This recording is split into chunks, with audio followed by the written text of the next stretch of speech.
ஆச்சி பாதாம் ட்ரிங்க். ஆச்சி பாதாம் ட்ரிங்க் ஒன்னு வாங்கினா ஒன்னு ஃப்ரீ.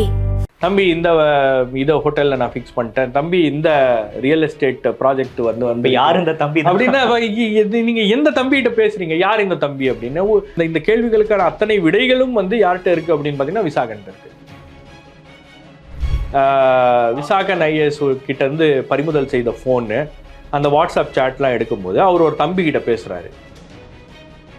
ஏன்னா டாஸ்மாக் சம்பந்தமான விஷயங்கள்லாம் வந்து உதயநிதி ஸ்டாலினுடைய நண்பர்கிட்ட ஏன் பேசணும் ஒரு டாஸ்மாக் அதிகாரி? புரியுதுங்களா? செந்தில் பாலாஜி உங்களால முடக்க முடியும், ரொம்ப நாளைக்கெல்லாம் பண்ண முடியாது, ஓரளவுக்கு தான் பண்ண முடியும். KN நேரு அப்படிதான் பண்ண முடியும். பட் உங்களுக்கு வந்து அரசியல் ரீதியாக பாஜக நினைக்கக்கூடிய விஷயங்களை சாதிக்கணும் அப்படின்னா அது ஃபர்ஸ்ட் ஃபேமிலியோட மட்டும்தான் அது. இப்போ இந்த மாதிரி ஒரு சோதனை வருகிறது அப்படின்னும் போது நீங்க ஏன் வந்து தலைமறைவா இருக்கணும்? நீங்க துபாய்க்கு ஏன் போகணும்? ஆனா கன்விக் பண்றவங்களோட ரேஷியோ ரொம்ப கம்மியா தான் இருக்கு. அதெல்லாம் உங்களுக்கு தேவை இல்லையே. இந்த விவகாரங்களை எல்லாம் வந்து இடி நோன்றது எதுக்குன்னு நினைக்கிறீங்க நீங்க? இந்த துறையை தூய்மைப்படுத்துவதற்கா? இல்ல இது பொலிட்டிக்கல் வெண்டேட்டாவா எது வேணா இருக்கலாம்ல. பொலிட்டிக்கல் தானேங்க இது. பட் இந்த பெரிய பெரிய விஷயங்கள்ல நடக்கின்ற ஊழல் இருக்கு இல்லையா, இதை தானே வந்து பாஜக ஒரு பேட்டர்னாவே வச்சிருக்கு. குடிக்கிறது,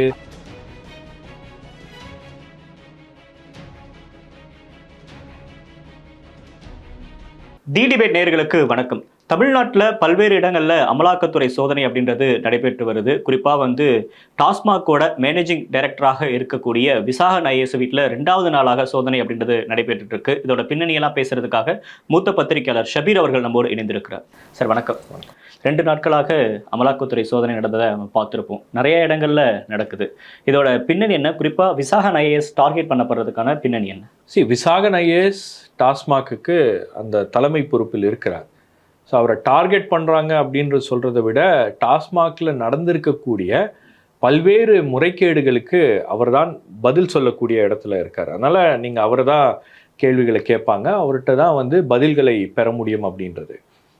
டாஸ்மாகில் ஒரு விசாரணை நடத்தப்பட வேண்டும் அப்படின்றது, டாஸ்மாகில் ஊழல் நடக்கிறது, டாஸ்மாகில் ஒவ்வொரு விஷயத்துலையும் முறைகேடு நடந்திருக்குது அப்படின்றதுலாம் வந்து நம்ம பல ஆண்டு காலமாக கேட்டுட்டு வரோம். அந்த அமைப்பில் ஒரு விசாரணை நடக்கணும், அதை கிளீனப் பண்ணணும் அப்படின்றது வந்து long pending demand, long overdue அப்படின்வேன். இதெல்லாம் வந்து இப்போ நடக்கிறதுக்கு முன்னாடி தமிழக அரசே அதை செய்திருக்க வேண்டும். ஏன்னா அந்த அளவுக்கு வந்து அந்த டாஸ்மாக் என்ற அந்த நிறுவனத்தில் மட்டுமே வந்து ஏகப்பட்ட பிரச்சனைகள். நீங்கள் டாஸ்மாகில் இருக்கக்கூடிய சங்கங்கள்கிட்ட கேட்டிங்கன்னா சொல்லுவாங்க, டாஸ்மாகில் CITU சங்கம் இருக்குது, ரொம்ப வெளிப்படையாக டாஸ்மாகில் நடக்கின்ற அத்தனை பிரச்சனைகளுக்கும் வந்து அவங்க டிமாண்ட் வச்சுட்டே இருக்காங்க. டாஸ்மாக் நிர்வாகத்தை வைக்கிறாங்க, அமைச்சர்கிட்ட வைக்கிறாங்க, முதலமைச்சர்கிட்ட வைக்கிறாங்க, எந்த நடவடிக்கையும் எடுக்கப்படுவதில்லை. 2வது அது வந்து அந்த அமைப்பு, இந்த டாஸ்மாக் என்ற ஒரு நிறுவனம் வந்து நீங்கள் அதில் தொட்டதெல்லாம் வந்து காசு. அப்போது அந்த மாதிரி தான் அந்த அமைப்புடைய செயல்பாடுகள் அப்படின்றது பார்த்தீங்கன்னா உங்களுக்கு கொள்முதல்ல காசு பெரிய அளவுக்கு அடிக்கிறாங்க அப்படின்றது தான் இடி கண்டுபிடிச்சிருக்கு. அதில் பாட்டிலிங் யூனிட்ஸில் வந்து அந்த பாட்டில் கணக்கு வந்து மிஸ்மேட்ச் ஆகுது, அதில் வந்து ஏகப்பட்ட பணம் அடிச்சிருக்காங்க அப்படின்றது தான் வந்து கண்டுபிடிச்சிருக்காங்க. டிரான்ஸ்போர்ட் இதுலேயும் டிரான்ஸ்போர்ட்டில் இது இப்போ வெளிப்படையாக அவங்க போய் ஒரு சோதனை நடத்தி கண்டுபிடித்ததில் ஒரு மினிமம் ஊழலே 1000 கோடி ரூபாய்க்கு வந்திருக்கு. இன்னும் நல்லா இன்டெப்த்தாக போய் ஒவ்வொரு மாவட்டத்திலையும் இருக்கக்கூடிய விஷயங்களை அவங்க விசாரிச்சாங்கன்னா இந்த 1000 கோடி அப்படின்றது பல்லாயிரம் கோடி. 1000 கோடி அப்படின்றதே கட்டுக்கதைன்றாரே. இல்ல நீங்க 1000 கோடி கட்டுக்கதை அப்படின்னு கற்பனையான விஷயங்களை திமுக மீது நீங்க களங்கத்தை ஏற்படுத்துறதுக்காக தொடர்ந்து இது மாதிரி விஷயங்கள் நரேட்டிவ் செட் பண்றாங்க அப்படின்ற. நீங்க அவங்க போய் இன்னைக்கு ஒரு விசாரணையை தொடங்கி இருக்கிறார்கள்.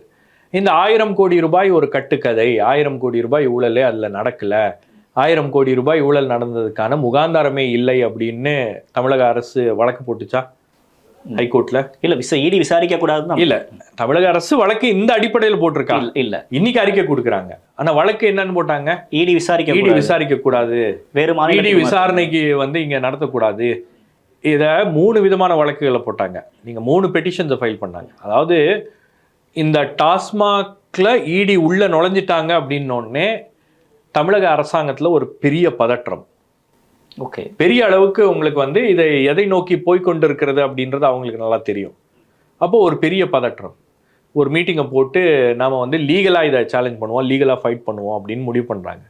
லீகலாக ஃபைட் பண்ணுவோம் அப்படின்னு முடிவு பண்ணும்போது உங்களுக்கு முதல்ல அவங்க ப்ரிப்பேர் பண்ண அஃபிடேவிட் இருக்கு இல்லையா, அந்த அந்த கிரவுண்ட்ஸ் இருக்கு இல்லையா, எந்த அடிப்படையில் நம்ம இதை சேலஞ்ச் பண்ணுறோம் அப்படின்னும் போது அவங்க என்ன சொல்கிறாங்க, இந்த மாதிரி ECIR கொடுக்கல எங்களுக்கு, இந்த எஃப்ஐஆர்லாம் பார்த்தீங்கன்னா உங்களுக்கு டிவிஎஸ்சியில் பதிவு செய்த எஃப்ஐஆர், இந்த எஃப்ஐஆர் உடைய இந்த தொகை இருக்கு இல்லையா, இந்த ஃபினான்ஷியல் இர்ரெகுலாரிட்டிஸ் இருக்குது அப்படின்னா தான் அந்த எஃப்ஐஆரில் மணி லாண்ட்ரிங் அப்படின்ற ஒரு விஷயம் வரும். ஸோ அந்த ஒட்டுமொத்த தொகையே வந்து 1 கோடி ரூபாய்க்கு கம்மியாக இருக்குது அப்படின்ற மாதிரி ஒரு டெக்னிக்கல் கிரவுண்ட்ஸில் தான் வழக்கு பதிவு பண்ணணுன்னு தமிழக அரசு முடிவு பண்ணுச்சு. அதுக்கப்புறம் அவங்க யார்கிட்டையும் டிஸ்கஸ் பண்ணியிருக்காங்க, நீங்கள் இந்த கிரவுண்ட்ஸில் போனீங்கன்னா இதெல்லாம் நீங்கள் ட்ரையலில் போய் பார்த்துக்குங்க அப்படின்னு சொல்லிட்டு கோர்ட் வந்து அலோவ் பண்ணிடும் அப்படின்னு. அப்போ அங்கே ஒரு தடுமாற்றம், எந்த அடிப்படையில் நீதிமன்றத்தை அணுகுவது அப்படின்றது தெரியல. சரி, நீதிமன்றத்தை அணுகுவதற்கு டாஸ்மாக் நிர்வாகம் வழக்கு போட்டுச்சுன்னா அதை புரிஞ்சிக்க முடியும். ஹோம் செக்ரட்டரி எதுக்கு வழக்கு போடுறாரு, ஹோம் செக்ரட்டரி எதுக்கு பெட்டிஷன் ஃபைல் பண்ணுறாரு? ரெண்டாவது, ஹோம் செக்ரட்டரி ஃபைல் பண்ண பெட்டிஷனுடைய ப்ரேயர் என்ன தெரியுமா, மெயின் ப்ரேயர் என்ன தெரியுமா? இடி வந்து இந்த மாதிரி டாஸ்மாக் என்ற ஒரு நிறுவனத்தில் அவங்களுக்கு வந்து இந்த மாதிரி ஒரு விசாரணை நடத்துவதற்கு அவங்களுக்கு அதிகாரமே கிடையாது. ரெண்டாவது, அப்படி ஒரு விசாரணை அவங்க நடத்தணும் அப்படின்னா ஸ்டேட் கவர்மெண்ட் அணுகி இருக்கணும், ஸ்டேட் கவர்மெண்ட்டை கேட்டதுக்கு பிறகுதான் அவங்க விசாரணை நடத்தணும், நாங்கள் அலோவ் பண்ணாதான் அது பண்ணணும் அப்படின்றாங்க. எப்படின்னா இந்த சிபிஐக்கு ஜென்ரல் கன்சென்ட் கொடுக்குறாங்களே அந்த மாதிரி ஒரு விஷயத்த கொண்டு வராங்க. அப்போ இந்த கிரவுண்டே தப்பு அப்படின்னு கோர்ட்டில் அந்த கேஸ் போகும்போது, அந்த ஹியரிங் போகும்போது இந்த பெட்டிஷனை மெயின்டெனபிளா இல்லையா அப்படின்னு கேள்வி கேட்குறாங்க. அப்போ அந்த அட்வொகேட் ஜெனரலுக்கு தெரியுது இது தவறான ப்ரேயர் அப்படின்னு. இல்லை, நாங்கள் அந்த ப்ரேயரை மாற்றிக்கிறோம் அப்படின்னு சொல்லிட்டு அந்த விஷயத்த அப்படியே கடந்து போயிடுறாங்க. ரெண்டாவது, இந்த மாதிரி டாஸ்மாக் ஊழியர்களை, ஸ்டாஃப் மெம்பர்ஸை இவங்களெல்லாம் ஹராஸ் பண்ணாங்க, குறிப்பாக பெண்களை வந்து பெண் ஸ்டாஃப் மெம்பர்ஸை வந்து அவங்க துன்புறுத்தினாங்க அப்படின்னு சொல்லிட்டு ஒரு டிமாண்டோடு போகிறாங்க. உங்களுக்கு அந்த பஞ்சநாமா இருக்கு இல்லையா, சீசர் மகசர்லாம் என்னென்ன விஷயங்கள்லாம் பண்ணியிருக்காங்களோ அதில் டாஸ்மாக் இடி என்ன பண்ணியிருக்காங்க, டீட்டெயில்டாக எழுதி வாங்கியிருக்காங்க. அவங்கள சாப்பிட்றதுக்கு உட்பட அலோவ் பண்ணது, வீட்டுக்கு அலோவ் பண்ணது, ரெஸ்ட் ரூம் அலோவ் பண்ணது, எல்லா விஷயங்களையும் வந்து அதில் பதிவு பண்ணி அதில் கையெழுத்து போட்டு இடி கிளியரான ஒரு இது வச்சிருக்காங்க. அப்போ இடி வந்து அவங்க ஒரு ப்ராசஸை இனிஷியேட் பண்ணியிருக்காங்க அப்படின்னும் போது அதில் வந்து அவங்க இது நீதிமன்றத்துக்கு போச்சுன்னா நிற்கும் அப்படின்றது அவங்களுக்கு தெரியும். நீதிமன்றத்தில் போச்சுன்னா கேள்விகள் எழும். ஏன்னா அப்ஜெக்ஷனபிளாக அவங்க எதாவது பண்ணாங்கன்னா, ஏன்னா செந்தில் பாலாஜி கேஸில் உங்களுக்கு துன்புறுத்தினாங்க அப்படின்ற இதில் தான் போனாங்க. அப்போ அதில் ஒரு விதமான ஒரு பின்னடைவு அவங்களுக்கு வந்துச்சு. ஏன்னா நீதிமன்றம் சில கேள்விகள்லாம் கேட்டுச்சு. அப்போ அவங்களுடைய இன்வெஸ்டிகேஷனில் ஒரு சின்ன பின்னடைவு அப்படின்றது ஏற்பட்டுச்சு. அப்போ டாஸ்மாக் விஷயத்தில் அவங்க ரொம்ப தெளிவாக அதை பண்ணியிருக்காங்க. அதனால் அவங்க வந்து இது பண்ணியிருக்காங்க. நீங்கள் நீதிமன்றத்துக்கு போனதே டாஸ்மாக் போயிருந்தா கூட பரவாயில்ல, தமிழக அரசு ஏன் போச்சு அப்படின்றது இது வரைக்கும் வந்து புரியாத ஒரு புதிர். அதுவும் ஹோம் செக்ரட்டரி ஏன் போய் பெட்டிஷனை போட்டார் அப்படின்னு. அது முதலமைச்சர் கொடுத்த அறிக்கை இல்ல. இன்னொன்னு, நீங்க முதலமைச்சரே வந்து அந்த அவுட்கம் இருக்கு இல்லையா, இவங்க நீதிமன்றத்துக்கு போய் நம்ம அதை ஃபைட் பண்ணி நம்ம வந்து இதை ஸ்டால் பண்ணிடலாம் அப்படின்னு ரொம்ப கான்ஃபிடென்ட்டா அப்ரோச் பண்ணது, இவங்க பிளான் பண்ண பிரகாரம் அது போல. அதாவது இடி வந்து விசாரிக்க கூடாதற்கு ஸ்டே வாங்கிடலாம் அப்படின்னு நினைச்சிட்டு இவங்க போகும்போது இவங்க பிளான் பிரகாரம் அது போல. இவங்க ஒரு பெஞ்சு கிட்ட போகணும் அப்படின்னு முடிவு பண்ணாங்க. அந்த பெஞ்சில் இருக்கக்கூடிய ஒரு வந்து விலகினாரு. அதுக்கப்புறம் அது வேறு ஒரு பெஞ்சுக்கு போகும்போது நீங்க எதுக்கு திடீர்னு சுப்ரீம் கோர்ட்டுக்கு போனீங்க, இந்த வழக்கை வேற ஏதாச்சும் ஒரு மாநில நீதிமன்றத்தில் மாத்துங்க அப்படின்னு. அதான ஹைகோர்ட் ரொம்ப கடுமையாக விமர்சிச்சாங்க. உங்களுக்கு என்ன உங்க அங்கேயே வந்து ஒரு பதற்றம் தெரியுது இல்ல, அப்ப ஏன் இந்த பதற்றம் தமிழக அரசுக்கு வந்துச்சு? உங்களுக்கு ஒண்ணுமே இல்லை அப்படின்னு இன்னைக்கு அறிக்கை கொடுக்குறாரு. இட்டு கட்டி அரசியல் ரீதியாக காலங்கப்படுத்தி காரணமாக களங்கப்படுத்துவதற்காக அப்படின்னு இன்னைக்கு ஒரு அறிக்கை கொடுக்குறவங்க, அப்போ இந்த அளவுக்கு பதற்றம் அடைந்து நீதிமன்றத்தை நாட வேண்டிய அவசியம் என்ன? ஒன்றும் இல்லைன்னா. இப்போ நீங்கள் பேசுகிறப்போ சொன்னீங்க டாஸ்மாக் அப்படின்னு எதில் நீங்கள் தொட்டாலும் அதில் பணம் கொட்டும், அதை ஊழல் மலிந்த துறை அப்படின்னு. ஆனால் செந்தில் பாலாஜி மட்டும் தானே டார்கெட் பண்ணப்படுறாரு இதில். அக்கா நிறுவனத்தில் போகிறாங்க. ஆனால் 2017 2024 வரைக்கும் இருக்கக்கூடிய கேஸில் தான் உள்ளுக்குள்ள ஈடி வராங்க அப்படின்னாலும், அப்போ அமைச்சராக இருந்த தங்கமணி, அதிமுக அமைச்சராக தங்கமணி, அவங்க பக்கம் எது ஈடி நெருங்கலையே. அப்போ இது ஒரு அரசியல் பழிவாங்கல், பொலிட்டிக்கல் வெண்டேட்டா அப்படின்னு தானே பார்க்கப்படும். அல்ல, ஒரு விஷயம் உங்களுக்கு என்னன்னா, டாஸ்மாகை பொறுத்த வரைக்கும் அன்னைக்கு தேதிக்கு யார் கவர்மெண்ட்ல இருக்காங்களோ அந்த பணம் என்பது அங்கதான் போகும். ஓகே, அந்த இர்ரெகுலாரிட்டி உடைய பெனிஃபிஷரி யாரு, அந்த ப்ரொசீஜர் ஆஃப் கிரைம் வந்து யாருக்கு போகுது அப்படின்றது தான் வந்து இடி. இப்போ தங்கமணி செஞ்சதுக்கும் செந்தில் பாலாஜி தான் பொறுப்பேற்கணுமா? நீங்க அதான் சொல்றேனே, நீங்க டாஸ்மாக்ல வந்து இன்னைக்கு நேத்து இந்த பிரச்சனை அப்படின்றது இல்ல. டாஸ்மாக்ல வந்து காலங்காலமாக இந்த பிரச்சனை என்பது இருக்கிறது. இது தமிழக அரசே சரி செய்திருக்க வேண்டும். இதை சரி செய்ய வேண்டும் அப்படின்னா சங்கங்களும் அங்க இருக்கக்கூடிய ஊழியர்களும் அங்க இருக்கக்கூடிய ஊழியர் சங்கங்களும் பல முறை மன்றாடி இருக்கிறார்கள், பல முறை பேசி இருக்கிறார்கள், பல முறை கோரிக்கை வச்சிருக்காங்க. அவங்க அதை பண்ணல. இப்போ ஏடிஎம்கே பீரியட்ல வந்து ஒரு தப்பு நடந்துருச்சு, அதனால திமுக பீரியட்ல நடக்கிற தப்பை விசாரிக்க கூடாது அப்படின்னு எப்படி சொல்ல முடியும்? ஆனா டார்கெட் பண்ணப்படுறாருன்னு தானே பார்க்க. இல்ல நீங்க டார்கெட் அப்படின்றது இவங்க பயன்படுத்துகின்ற வார்த்தை. ஆனா அங்க தப்பே நடக்கல அப்படின்றது வந்து இல்லை அப்படின்னு ஆயிராதுல்ல. நீங்க டார்கெட் பண்ணப்படுறோம் அப்படின்னு சொல்லும்போது, இப்போ நான் சாதாரணமா நீங்க போய் இந்த டாஸ்மாக் ஊழியர்கள்ட்ட நீங்க பேசுனீங்கன்னா, அந்த சங்கங்கள்கிட்ட பேசுனீங்கன்னா, இன்னைக்கு ஒரு கடையில இருந்து இன்னொரு கடைக்கு ஒருத்தரை டிரான்ஸ்ஃபர் பண்ணணும் அப்படின்னா மினிமம் எவ்வளோ காசு வாங்குவாங்க? 4-5 லட்சம் மேலேயே வாங்குறாங்கன்னு வச்சுங்க. அதாவது உங்களுக்கு இன்னைக்கு வந்து ஒரு சில பாக்கெட்ஸ் இருக்கு, சென்னையிலையும் சரி, அதே போல் தமிழ்நாட்டிலையும் சரி. அந்த கடைகளுக்கெல்லாம் நீங்கள் வந்து மாறி டிரான்ஸ்ஃபர் வாங்கிட்டு நீங்கள் இங்கே வரணும் அப்படின்னா ஒரு பெரிய தொகை என்பது என்ன ரீசன்? அங்கே வந்தால் நிறைய பணம் சம்பாதிக்கலாமா, இல்லை அது ரீசன் பின்னணி என்ன? இப்போ உதாரணத்துக்கு வச்சுக்கோங்க, நீங்கள் மயிலாப்பூருக்கு வரீங்கன்னு வச்சுக்கோங்க, மயிலாப்பூரில் ஒரு கடைக்கு வரீங்கன்னு வச்சுக்கோங்க, மயிலாப்பூர்ல கடையில நல்ல பிசினஸ் ஆகும். ஓகே.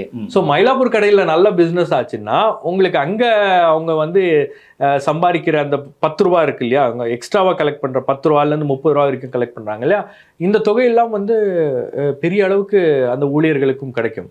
அப்போ இதற்காக வந்து பல பேர் வந்து டிரான்ஸ்ஃபர் போஸ்டிங்ஸ் வந்து வாங்கிட்டு வராங்க. அதுலேயே ஒரு பெரிய காசு என்பது பார்க்கப்படுகிறது.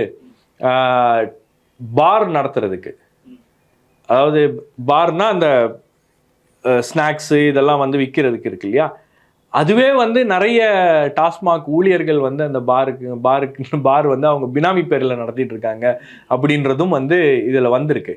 இப்போ இடி பிடிச்சதுல ஒரு சில விஷயங்கள் வந்திருக்கு. பட் அதுக்கு முன்னாடியே பார்த்தீங்கன்னா சூப்பர்வைசராக இருக்கக்கூடியவர்கள் பார் நடத்துகிறாங்க, சூப்பர்வைசராக இருக்கக்கூடியவர்கள் டிரான்ஸ்ஃபர் போஸ்டிங்ஸ் போடுறாங்க. எனக்கு தெரிஞ்சு நான் விசாரித்த வரைக்கும் ஒரு சூப்பர்வைசர் வந்து கிட்டத்தட்ட ஒரு 1000லேருந்து 1500 டிரான்ஸ்ஃபர் போஸ்டிங் போட்டிருப்பாரு. லைக் நீங்கள் அவர்கிட்ட போய் பணம் கொடுத்தீங்கன்னா கன்ஃபார்ம் உங்களுக்கு வந்து எந்த இடத்துல நீங்கள் கேட்குறீங்களோ அந்த இடத்துல உங்களுக்கு போஸ்டிங் வந்துடும் அப்படின்றது. அதே மாதிரி டிஸ்ட்ரிக்ட் மேனேஜர்ஸ் பார்த்தீங்கன்னா உங்களுக்கு வந்து அவங்கெல்லாம் MBA பட்டதாரிகள் அப்படின்ற ஒரு இதில் கொண்டு வந்து அவங்கள டிஸ்ட்ரிக்ட் மேனேஜர் தான் நியமித்தாங்க. நீங்கள் அந்த போஸ்டிங்க்கு வந்து உங்களுக்கு வந்து பணம் அப்படின்றது பார்த்தீங்கன்னா ஏகப்பட்ட பணம், உங்களுக்கு எல்லா விஷயங்கள்லையும் உங்களுக்கு பணம். அதாவது நீங்கள் வந்து டாஸ்மாக் கொள்முதல் பண்ணுறதுல ஒரு பெரிய அளவுக்கு காசு அப்படின்றதுக்கு, பாட்டிலிங் யூனிட்ஸில் ஒரு பெரிய அளவுக்கு பணம் அப்படின்ற டிரான்ஸ்ஃபர் போஸ்டிங்ஸில் இருக்குது. நீங்கள் அந்த குடிச்சிட்டு கீழே போடுற பாட்டில் இருக்கு இல்லையா, அந்த பாட்டிலை வந்து கலெக்ட் பண்ணுறதுல ஒரு இது இருக்குது, அந்த பாட்டிலுடைய மூடியை கலெக்ட் பண்ணுறதுல ஒரு இது இருக்குது. அந்த டாஸ்மாக் கடைக்கு வந்து நீங்கள் தண்ணி சப்ளை பண்ணுறதுல ஒரு பெரிய இது இருக்குது. நீங்கள் கடந்த அதிமுக ஆட்சி காலத்துலலாம் முதல்லாம், இப்போல்லாம் பாட்டில் வந்துருச்சு, இது ஒன் டைம் யூஸ் பண்ணுற பிளாஸ்டிக் பாட்டில். அப்போல்லாம் வந்து வாட்டர் பேக்கெட்டு, நீங்கள் அந்த சமயத்தில் வாட்டர் பேக்கெட்டுக்கு ஒரு வாட்டர் பேக்கெட்டுக்கு 5 காசு கமிஷன், அது அங்கே போயிடணும். அந்த மாதிரி ஜென்ரேட் பண்ணுறாங்க. இப்போ பாட்டிலுக்கு 10 ரூபா இவங்க வாங்குறாங்க இல்லையா, அப்போ வாட்டர் பேக்கெட்டுக்கு 5 காசு வாங்குவாங்க. அப்போ இந்த வாட்டர் பேக்கெட்டுக்கு வாங்கக்கூடிய 5 காசு அப்படின்றது தமிழ்நாடு பூரா நீங்கள் வந்து ஒரு நாளைக்கு எத்தனை வாட்டர் பேக்கெட் அவங்க வந்து பயன்படுத்துகிறாங்க, மூட்டையாக வாட்டர் பேக்கெட் வாங்குவாங்க. அப்போ இந்த 5 காசு அப்படின்றது சின்னதாக தெரியுது. ஆனால் ஒட்டுமொத்த தொகை அப்படின்னு பார்த்தீங்கன்னா உங்களுக்கு ஏகப்பட்ட கோடிகளில் வரும், இல்லை லட்சங்களில் வரும். அப்போ இந்த அளவுக்கு வந்து உங்களுக்கு தொட்டதெல்லாம் வந்து பணம்னு இருக்கும்போது இந்த துறையை இந்த குறிப்பாக இந்த டாஸ்மாக் நிறுவனத்தை சீரமைக்க தமிழக அரசு தவறிவிட்டது. நீங்கள் அதிமுக அரசாங்கம் இருந்தாலும் சரி, திமுக அரசாங்கம், அந்த மானாவாரியாக வந்து பணம் வரக்கூடிய ஒரு இடமாக இருக்கிறது. உதாரணத்துக்கு நீங்கள் இந்த பாட்டில் 10 ரூபா விற்கிறாங்க இல்லையா, ஒரு நாளைக்கு எவ்வளோ கலெக்ஷன் ஆகும்னு நினைக்கிறீங்க? நீங்கள் கோடியில் வருவேன். ஒரு நாளைக்கு 1 கோடி பாட்டில், ஒரு கோடி 20,000 பாட்டில், 20 லட்சம் பாட்டில் போகுதுன்னு வச்சுக்கோங்க. ஒரு பாட்டிலுக்கு 10 ரூபான்னா கூட உங்களுக்கு வந்து பிளாக் மணி அவ்வளோ ஜென்ரேட் ஆகுது இல்லை, கணக்கில் வராத பணம் இது. இது மட்டும் இல்லாமல் உங்களுக்கு வந்து சில பிராண்ட்ஸை வந்து நீங்கள் வாங்குறதுக்கு தனியாக டிஸ்டிலரிஸ்லேருந்து அதிகாரிகளுக்கு பணம் என்பது தனியாக போகிறது. அதுக்கப்புறம் அதை டிரான்ஸ்போர்ட் பண்ணும்போது தனியாக பணம் போகுது.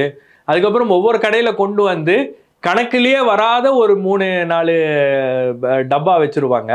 அதை வந்து உங்களுக்கு சேல் பண்ணி கொடுக்கறது இல்ல. அது இந்த பணம் எங்க போகுது அப்படின்றதானே கேள்வி. அதுதான் இடி விசாரிக்கிறாங்க இப்போ.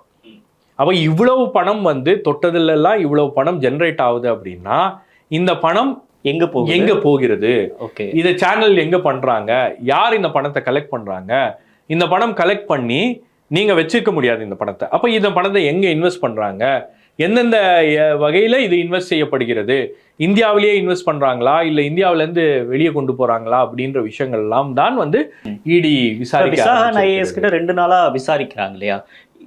வலுவான ஆதாரங்கள் இல்லாம அவங்க கிட்ட விசாரணை வந்து நடத்துறதுக்கான வாய்ப்புகள் இல்ல. கண்டிப்பா ஏதோ வலுவான ஆதாரங்களோட தான் அவங்க முதல்ல உள்ள போயிருக்காங்க. ஒரு பிரெடிகேட் அஃபென்ஸ் இருக்கு அப்படின்ற அடிப்படையில் தான், ஒரு பூர்வாங்க ரீதியாக ஒரு அஃபென்ஸ் இருக்கு அப்படின்றது. இப்போ நம்ம பேசிட்டு இருக்கும்போது நீங்க சொன்னீங்க அந்த டிவிஎஸ்சி பதிவு பண்ண எஃப்ஐஆர் அப்படின்னு. இப்போ டிவிஎஸ்சி பதிவு பண்ண எஃப்ஐஆர்லாம் அதிமுக ஆட்சி காலத்துல பதிவு செய்த எஃப்ஐஆர் அப்படின்னா கூட திமுக ஆட்சி காலத்துல அந்த எஃப்ஐஆர் ஓப்பனாக தானே இருக்கு, அது ஒரு வழக்காக தானே இருக்கு. எஃப்ஐஆர் இப்போ நீங்கள் எஃப்ஐஆர் இருக்கு அப்படின்றது தான் இடிக்கு தேவை. அது அதிமுக ஆட்சி காலத்தில் போட்டாங்களா திமுக ஆட்சி காலத்தில் போட்டாங்களா அப்படின்றது உள்ள வரதுக்கு அவங்களுக்கு ஒரு எஃப்ஐஆர் தேவை. அப்போ இந்த எஃப்ஐஆர் எல்லாம் ஒரு 40-45 எஃப்ஐஆர் எல்லாம் வந்து அவங்க கலெக்ட் பண்ணி வச்சிருக்காங்க. இந்த எஃப்ஐஆர் எல்லாம் நமக்கு பூர்வாங்க ரீதியா நாம வந்து உள்ள போறதுக்கு நமக்கு வழிவகை செய்யக்கூடிய எஃப்ஐஆர் தான் இருக்கு அப்படின்னு அதை எடுத்துக்கிட்டு இவங்க உள்ள வராங்க. இப்ப இந்த இடியோட இந்த எஃப்ஐஆர் எல்லாம் என்ன பண்ணாங்கன்னா சத்தமே இல்லாம இந்த எஃப்ஐஆர் எல்லாம் சி ரிப்போர்ட் ஃபைல் பண்ணாங்க, க்ளோசர் ரிப்போர்ட். அதனாலதான் இப்ப சிபிஐக்கு இதை மாத்தணும்னு ஒரு வழக்கு போட்டிருக்கு. சிபிஐ ஒரு பிஐஎல் போட்டிருக்காரு, ஒரு பிஜேபி அட்வொகேட் தான் அந்த பிஐஎல் போட்டிருக்காரு. அப்போ அந்த விஷயத்துல வந்து இன்னைக்கு கோர்ட் வந்து கேக்குது உங்களுக்கு எவ்வளவு எஃப்ஐஆர் ஃபைல் பண்ணியிருக்காங்க, இந்த எஃப்ஐஆர்ல என்ன ப்ராக்ரஸ், இந்த எஃப்ஐஆர் எவ்வளவு க்ளோஸ் பண்ணப்பட்டிருக்கு, இடி ரெய்டு வந்ததுக்கு அப்புறம் எத்தனை எஃப்ஐஆர் க்ளோஸ் பண்ணப்பட்டிருக்கு அப்படின்லாம் கேட்குறாங்க. இப்போ அந்த விஷயங்கள்லாம் வந்து இவங்க நீதிமன்றத்தில் சப்மிட் பண்ணும்போது நமக்கு ஒரு பேட்டர்ன் தெரியும். அப்போ இந்த நடவடிக்கை, அதாவது இடியுடைய இந்த நடவடிக்கை, இந்த அவசரம் அப்படின்றது உங்களுக்கு வந்து 2 விஷயத்துல வருது. ஒன்று வந்து இவங்க எஃப்ஐஆர் க்ளோஸ் பண்ணிட்டு வராங்க, ப்ரெடிகேட் அஃபென்ஸே இல்லை அப்படின்னா இடியால வந்து வர பண்ண முடியாது. அப்போ ப்ரெடிகேட் அஃபென்ஸை வந்து இவங்க க்ளோஸ் பண்றாங்க அப்படின்றது ஒரு விஷயம். 2வது விஷயம் பார்த்தீங்கன்னா நீதிமன்றமே வந்து உங்களுக்கு ஒரு கிரீன் சிக்னல் கொடுத்துருச்சு. இடியுடைய ப்ரோப், அதாவது இடியுடைய விசாரணையை தடுக்கின்ற வகையில தமிழக அரசாங்கம் செயல்பட்டு இருக்கு அப்படின்றதான் முழு ஒத்துழைப்பு கொடுக்கணும் அப்படின்றது. இப்போ ஒத்துழைப்பு கொடுக்கணும் அப்படின்னா விசாகன் ஐஏஎஸ் உட்கார்ந்து பதில் சொல்லிதான் ஆக வேண்டும் இடி கேள்விக்கலாம். இப்ப நீங்க அங்க வந்து தவறே நடக்கவில்லை அப்படின்றது வந்து யாராலையும் அடிச்சு இந்த மேப் இருக்கு இல்லையா, விசாகன் ஐஏஎஸ் கிட்ட ஒரு பக்கம் விசாரணை நடக்குது. இந்த மேப் அப்படியே வந்து ஆகாஷ் பாஸ்கரன் சொல்லிட்டு ஒரு சினிமா ஒருத்தர்கிட்ட போகுது. அப்படியே இன்னொரு மேப் ரித்தீஷ் அப்படின்னு ஒருத்தர், அவரு வந்து தலைமறைவா இருக்கிறாரு, அவர்கிட்டயே அந்த மேப் இருக்கு அப்படின்னு சொல்லிட்டு இந்த மேப் அப்படியே பெருசாகுது இல்லையா. இதோட பின்னணி என்ன? சரி, உங்களுக்கு இடி இதுல பணம் ஜெனரேட் ஆகுது, இல்லீகலா பணம் வந்து டாஸ்மாக்ல ஜெனரேட் ஆகும். மணி லாண்டரிங் நடந்திருக்கு, மணி லாண்டரிங் நடக்குது, மணியை ஜெனரேட் பண்றாங்க. பல ஸ்கீம்ஸ் மூலமாக காசு வந்து ஜெனரேட் ஆகுது. இந்த காசு எங்க போகிறது அப்படின்றது தான் வந்து இன்னைக்கு இடி வந்து அந்த மணி ட்ரையலை தான் அவங்க ஃபாலோ பண்றாங்க. இப்போ இந்த மணி ட்ரையல் தான் வந்து உங்களுக்கு வந்து விசாகன் ஐஏஎஸ் கிட்ட இருந்து பறிமுதல் செய்த ஃபோனு, அந்த வாட்ஸ்அப் சாட்லாம் எடுக்கும்போது அவர் ஒரு தம்பி கிட்ட பேசுறாரு. அந்த தம்பி தான் ரித்தீஷ் அப்படின்றது இடியோடைய இது. இடி வந்து இந்த சஸ்பெக்ட் பண்றது இந்த ரித்தீஷ்ன்றது தம்பி. ஏன்னா டாஸ்மாக் சம்பந்தமான விஷயங்கள்லாம் வந்து உதயநிதி ஸ்டாலினுடைய நண்பர்கிட்ட ஏன் பேசணும் ஒரு டாஸ்மாக் அதிகாரி? அப்ப அவருக்கு என்ன இன்ட்ரெஸ்ட் அப்படின்றது. செந்தில் பாலாஜி சிறைக்கு போவதற்கு முன்பு வரை அவர் தான் டாஸ்மாக் டீல் பண்ணிருக்காரு. ஓகே, செந்தில் பாலாஜி சிறைக்கு போனதுக்கு அப்புறம் டாஸ்மாக்ல பல்வேறு விஷயங்கள்ல வந்து இவங்களுடைய தலையீடு இருக்கிறது அப்படின்றது இடியோடைய சந்தேகம். அப்போ அதற்கான லிங்கை எஸ்டாப்ளிஷ் பண்றதுக்கும் அதற்கான ஆதாரங்களை தேடுவதற்கும் தான் இப்போ அந்த மணி ட்ரையலை ஃபாலோ பண்ணிட்டே போறாங்க. அந்த மணி ட்ரையல் வந்து என்னன்னா உங்களுக்கு கோடிக்கணக்கான பணம் என்பது ஜென்ரேட் ஆகுது. இப்போ இந்த பணத்தை வந்து அவங்க இப்போ இந்த நிறுவனங்கள் வழியாக, எந்த நிறுவனங்கள் வழியாக இவங்க வந்து அதை வெவ்வேறு இடங்கள்ல இன்வெஸ்ட் பண்ணியிருக்காங்க அப்படின்றது தான் வந்து இன்னைக்கு அந்த பதிலை தேடி தான் வந்து அவங்க போயிட்டு இருக்காங்க. அதுல தான் வந்து உங்களுக்கு கேஎஸ் ஸ்மார்ட், அதுக்கப்புறம் டான் மூவிஸ், ஆகாஷ், அதுக்கப்புறம் ரித்தீஷ். இப்போ நீங்க விசாகன் ஐஏஎஸ் உடைய வீட்டு வாசல்ல, வீட்டு கிட்ட சைட்ல ஒரு சைட்ல வாட்ஸ்அப் சாட்ஸ்லாம் கிடையாது. இப்போ விசாகன் ஐஏஎஸ் உடைய போன்ல இருந்து பறிமுதல் செய்த வாட்ஸ்அப் சாட்ஸ் அவர் பிரிண்ட் அவுட் எடுத்து அதை கையில வச்சிருக்க வேண்டிய அவசியம் இல்ல. ஒரு ஐஏஎஸ் அவரு இது மாதிரி ஒரு இடி வராங்க, ஐ மீன் இப்படி இதெல்லாம் ஒரு ஸ்கிரிப்டடா இருக்குல்ல, அதுதான் இடி பண்ண ஒரு ஸ்கிரிப்ட்ன்ற மாதிரி. இப்போ இது எல்லாமே வந்து ஒரு சில கேள்விகளை எழுப்பி இருந்தாலும் அந்த வாட்ஸ்அப் சாட்ஸ்ல அவர் அது உண்மையான வாட்ஸ்அப் சாட்ஸா அப்படின்றதா இப்போ அதில் கேள்வி. நீங்கள் அந்த மாதிரி ஒரு வாட்ஸ்அப் சாட்ஸு உங்களுக்குள்ள வந்து ஒரு வாட்ஸ்அப் கான்வர்சேஷன் நடந்திருக்கிறதா இல்லையா அப்படின்றது. நடந்திருக்கிறது அப்படின்னா இவருக்கும் அதுக்கும் என்ன சம்பந்தம்? கிட்ட ஒரு பவர் இருக்கிறப்ப அவர் யார்கிட்ட பேசியிருக்காரு அப்படின்றத எடுக்க முடியும் இல்லையா? இல்ல அதுதான் இப்ப இடியும் வந்து இதுல கேம் தமிழக அரசு எப்படி ஒரு கேம் விளையாடுறாங்களோ இடியும் அதுல ஒரு அந்த மாதிரி ஒரு கேம் விளையாடுற மாதிரி தான் நான் பாக்குறேன். இப்போ உங்களுக்கு இந்த வாட்ஸ்அப் சாட்ஸ் திடீர்னு வீடு ரெய்டு ஆகிட்டு இருக்கும்போது ஒரு வாசலில் கிடைக்குது. உங்களுக்கு உதாரணத்துக்கு ஞாபகம் இருக்குமா இல்லையான்னு தெரியல, சிரஞ்சீவி அவர்களுடைய வீட்டில் ரெய்ட் பண்ணாங்க. சிரஞ்சீவி அவர்களுடைய வீட்டில் ஐடி ரெய்டோ ஏதோ நடக்குது. ஐடி ரெய்டு நடக்கும்போது பல டைரிஸு அதுக்கப்புறம் பணம் என்பது பக்கத்தில் இருந்த குப்பை தொட்டியில் பறிமுதல் பண்ணாங்க போய். அப்போ ரெய்டு வரப்போகுதுன்னு தெரிஞ்சு கடகடன்னு போய் குப்பை தொட்டியில் போட்டாங்களா இல்லை குப்பை தொட்டியில் இருக்கு அப்படின்னு தெரிஞ்சுக்கிட்டு இடி இது இன்கம் டேக்ஸ் வந்தாங்களான்னு தெரியல. இந்த மாதிரி விஷயங்கள்லாம் வந்து திடீர் என்று நடக்கும். எனக்கு தெரிஞ்சு ரொம்ப சக்ஸஸ்ஃபுல்லான ஆப்ரேஷன் தமிழ்நாட்டில் என்னை பொறுத்த வரைக்கும் வந்து இன்கம் டேக்ஸ் பண்ணது சேகர் ரெட்டியோடைய வீட்டில். அந்த 2000 நோட்டு பிடிச்சாங்க தெரியுமா, கட்டுக்கட்டா. நாமெல்லாம் அப்போ டிமானிட்டைசேஷன்ல ஏடிஎம்ல நின்று லைன்ல நின்று 500 ரூபா 2000 ரூபா நோட்டு எடுக்கிறதுக்கு நாம நின்றுருப்போம். அவர் வீட்டில் கட்டுக்கட்டா பணம் இருக்கு. அந்த பணம் அந்த கேஸ் என்னாச்சு? ஒண்ணுமே இல்லையா? அந்த கேஸ் சிபிஐக்கு போச்சு, ஒண்ணுமே நடக்கல. பட் இந்த விஷயங்கள்ல சில விசித்திரமான விஷயங்கள்லாம் நடக்குது. அப்போ இதுல ஒரே ஒரு விஷயம் என்னன்னா, இப்ப ரிதீஷுக்கு இதுல என்ன சம்பந்தம் அப்படின்ற அந்த கேள்வி இருக்கு இல்லையா? அப்போ அந்த கேள்விக்கான பதில் வந்து அந்த கீழே கடந்த பேப்பர்ஸ்ல இருக்கு.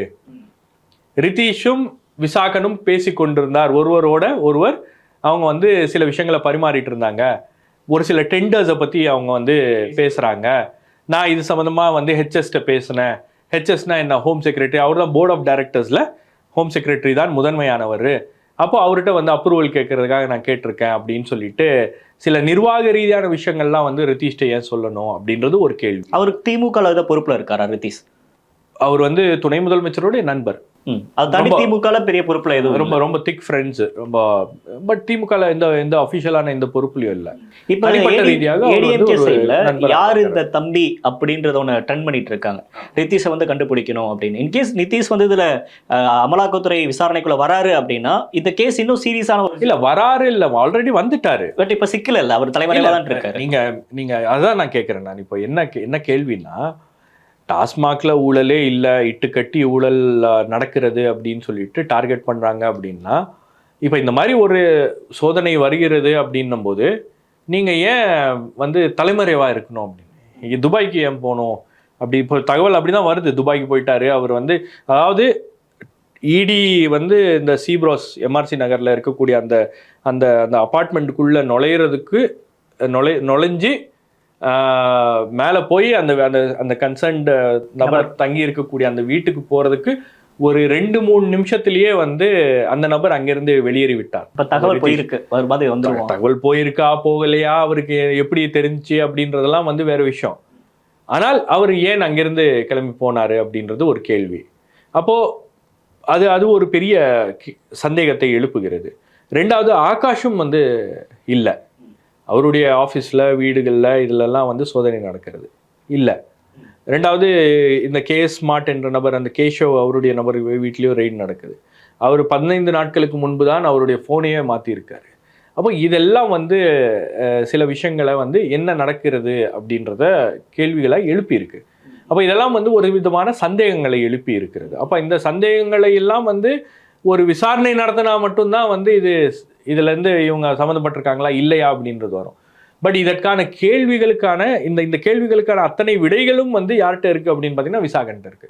ஓகே, அப்போ விசாகன் தான் வந்து இந்த ஒரு பெரிய தலை. அவர் தான் இல்லை கீ அவர் தான். இப்போ அவருடைய வாட்ஸ்அப் சாட்ல இருந்து ஒரு டாஸ்மாக் சம்பந்தமான உள்ள இருக்கக்கூடிய டீட்டெயில்ஸு, என்ன பிராண்டை வந்து நம்ம வாங்குறோம், தம்பி இந்த பிராண்டை வாங்குறோம், நீங்கள் பன்னாரிட்ட பேசுங்க, தம்பி இதை ஹோட்டலில் நான் ஃபிக்ஸ் பண்ணிட்டேன், தம்பி இந்த ரியல் எஸ்டேட் ப்ராஜெக்ட் வந்து யார் இந்த தம்பி அப்படின்னா நீங்கள் எந்த தம்பிகிட்ட பேசுறீங்க, யார் இந்த தம்பி அப்படின்னு இடி என்ன நினைக்கிறாங்க, இடி என்ன நம்புறாங்க அப்படின்னா இது வந்து ரிதீஷோட நடந்த அந்த உரையாடல் அப்படின்றது.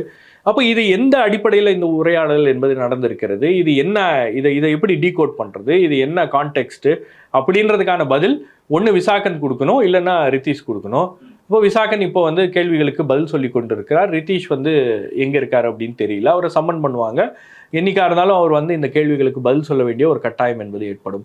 ஆனால் இன்னைக்கு உங்களுக்கு வந்து இது ஒரு நெருக்கடி திமுகவுக்கு ஏற்படுத்தியிருக்கா அப்படின்னா நிச்சயமாக ஏற்படுத்தியிருக்கு. ஏன்னா நீங்கள் நடந்திருக்கக்கூடிய இந்த லிக்கர் சம்பந்தமான கேசஸில் மட்டும் நீங்கள் பார்த்தீங்கன்னா, நான் ஏற்கனவே இதுக்கு முன்னாடியும் பேசியிருக்கேன் இதை பற்றி. லிக்கர் கேசஸில் எல்லா வழக்குகள்லையும் பார்த்தீங்கன்னா அந்த தலைமை பொறுப்பில் இருக்கக்கூடியவங்க, அந்த ஆட்சியை நடத்துகின்ற அந்த ஃபர்ஸ்ட் ஃபேமிலியில இருக்கக்கூடியவங்கள கைது பண்ணி டெல்லி எலெக்ஷன் முன்னாடி அரவிந்த் கெஜ்ரிவால் எலெக்ஷன் முடிஞ்சோடனே அந்த கேஸ் அப்படியே அவ்வளவுதான், அது முடிஞ்சிருச்சு. அப்போ 2026 தேர்தலுக்கு முன்பு இந்த விஷயத்தை கையில எடுத்திருக்காங்க. இந்த இடத்துல தான் ஒரு கேள்வி வருது. இப்ப இடி வந்து ஆப்போனன்ட் பார்ட்டிஸ் இருக்கக்கூடிய ரூலிங் ஸ்டேட்ல எல்லாமே ரொம்ப ஃபோக்கஸ் பண்றாங்க, ரொம்ப தீவிரப்படுத்துறாங்க அப்படின்றது நம்ம முதலமைச்சர் மு.க. ஸ்டாலினுக்கு தெரிஞ்ச ஒரு விஷயம் தான். அப்படி இருக்கிறப்ப இது இவ்வளவு சிக்கல் இருக்கு இந்த துறையில் அப்படின்றப்ப அது கொஞ்சம் கவனமா இருக்க வேண்டியது கடமை இல்லை. அதுதானே இங்க பிரச்சனையே. அதாவது நீங்க ஒரு பாசிசத்தை நாங்கள் வந்து எதிர்க்கிறோம், பாசிச பாஜகவோட நாங்கள் வந்து சண்டை போடுறோம் அப்படின்னும் போது நீங்கள் ஒரு க்ளீன் அட்மினிஸ்ட்ரேஷன் இருக்கணும். நீங்கள் அட்மினிஸ்ட்ரேஷனில் வந்து இங்கே லஞ்சம் வாங்கினாங்க, இங்கே 1000 ரூபா கேட்டாங்க, 10,000 ரூபா கேட்டாங்க, இந்த மாதிரியான விஷயங்கள்லாம் வந்து ஓகே இதெல்லாம். பட் இந்த பெரிய பெரிய விஷயங்கள்ல நடக்கின்ற ஊழல் இருக்கு இல்லையா, இதை தானே வந்து பாஜக ஒரு பேட்டர்னாவே வச்சிருக்கு பிடிக்கிறது. ஆனால் கன்விக்ட் பண்றவங்களோட ரேஷியோ ரொம்ப கம்மியாக தான் இருக்கு. அதெல்லாம் உங்களுக்கு தேவை இல்லையே.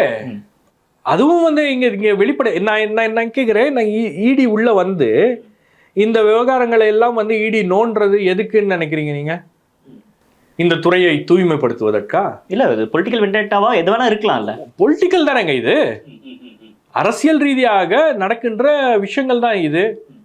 அப்போ நீங்க வந்து கம்யூனலிசம் அப்படின்ற ஒரு விஷயத்தை ஃபைட் பண்றீங்க, பாசிசம் அப்படின்ற ஒரு விஷயத்தை ஃபைட் பண்றீங்கன்னா நீங்க ஒரு கரப்ட் அட்மினிஸ்ட்ரேஷன் நடத்தி நீங்க ஃபைட் பண்ண முடியாது. இது எல்லாருக்கும் பொருந்தும். நீங்க ஒரு சின்ன கரப்ஷன் நடந்தாலும் வந்து அதை பயன்படுத்தி கொண்டு உங்களை டிஸ்டர்ப் பண்றதுக்கு அவங்க ரெடியா உட்காந்துருக்காங்கன்னா அதற்கான வாய்ப்புகளை நீங்கள் ஏன் ஏற்படுத்தி கொடுக்குறீங்க? அதுதான் இங்க கேள்வி. அப்போ இந்த மாதிரி ஒரு விஷயத்துல தான் வந்து இவங்க திமுக கவனமாக இருந்திருக்க வேண்டும். இதுல இன்னொரு முக்கியமான கேள்வி, இப்போ விசாரணை கிட்ட 2 நாள் கிட்ட விசாரணை நடந்துட்டு இருக்கு.